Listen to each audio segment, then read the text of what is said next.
அது மோசமாக தான் நடந்துட்டுருக்கு. காரணம் எல்லா விலைவாசி வந்துருச்சு.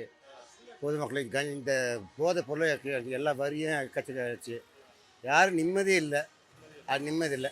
ஏன்னா அந்த பழைய அந்த ஆட்சி வரல. எது இருந்தாலும் பத்தாத குறைதான். மக்களுக்கு ரொம்ப பாதிச்சு. இன்னும் ஒரு மாற்றம் வரலைங்க. அதே இருந்தது தான். ஏன்னா அவங்க அதிமுக ஒரு காலத்துல செஞ்சதுக்கு ஸ்டிக்கர் தான் ஒட்டினாங்க தவிர்த்து அதில் அப்படியே கிடப்பில் போட்டாங்க. ஒரு இது இன்னும் நடக்கல. இப்போ நீங்களே பார்க்குறீங்களா, இது எப்படி அடிப்படை வசதி பாருங்களா? ஒன்றும் அந்த அடிப்படை வசதி செஞ்சு தரல இந்த 4 வருஷம் வந்து. கண்டிப்பாக ஆட்சி மாற்றம் வரணும்னு நினைக்கிறாங்க. பஸ்ஸுன்னு சொன்ன மாதிரி பழைய பஸ்ஸை பெயிண்ட் பூசிட்டு ஃப்ரீயாக கொடுத்துட்டு, அது நம்ம மழை அடித்தா கொடை பிடிச்சிட்டு போகணும், ரோட்டில் நிற்கணும் வண்டி, அங்கேருந்து நடக்கணும். ரொம்ப சிரமம் எங்களுக்கு. விவசாய வேலையில் எங்களுக்கு வந்து எல்லாம் கண்டுக்கிறதே இல்லை. அவங்கவுங்க வாங்குறதை எடுத்துகிட்டு போகிறாங்க. அது நல்லா பண்ணாங்களே, விவசாயிகள் மானியம் கொடுத்தாங்க. அது இல்லாமல் அது ஒரு ரேட் நல்லா இருந்துச்சு. மானியம் உரம் எல்லாம் கம்மியாக இருந்துச்சு. எல்லாம் கம்மியாக கொடுத்தாங்க. கண்டிப்பாக வரணும், வரும்.